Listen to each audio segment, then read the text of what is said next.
ইউরোপের রাতগুলো মাঝে মাঝে গল্প হয়ে যায়, কেউ জিতে ইতিহাস লেখে, কেউ হেরে থেকেও স্মৃতিতে রয়ে যায়। এমনই এক নাটকীয় রাতে এফসি বার্সেলোনার স্বপ্ন ভেঙে দিল অ্যাটলেটিকো মাদ্রিদ, আর জন্ম দিল এক নতুন গল্পের।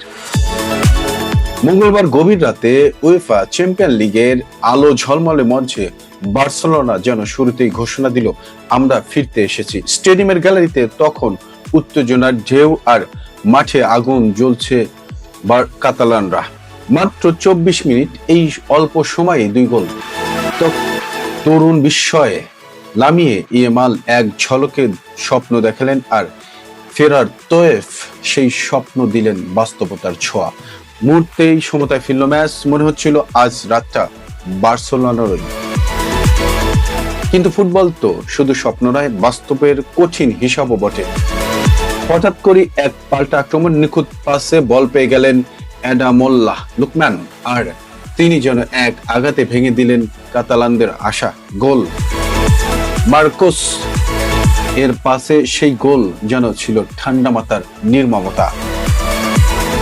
এরপর ম্যাচ ধীরে ধীরে গল্পের মোড় নেয়। বার্সেলোনা চেষ্টা করছিল, লড়ছিল, কিন্তু সময় যেন তাদের পক্ষে ছিল না। 79 মিনিটে আসে আরেকটা বড় আঘাত। এরিক লাল কার্ড দেখে মাঠ ছাড়লে 10 জনে পরিণত হয় দল। তখন মনে হচ্ছিল গল্পটা এখানেই শেষ বাঁশি বাজতেই নিঃশব্দ হয়ে যায় এক দল স্বপ্ন, আর অন্যদিকে উল্লাসে ভেসে যায় অ্যাটলেটিকো মাদ্রিদ।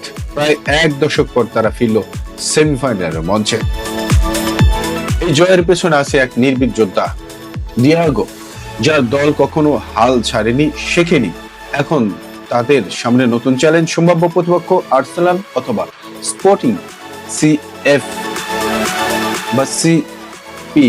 ফুটবল আসলেই এমনই একটা রাতে বদলে দেয় সব হিসাব। কেউ বিদায় নেয় চোখের জল নিয়ে, আর কেউ এগিয়ে যায় ইতিহাস লেখার পথে।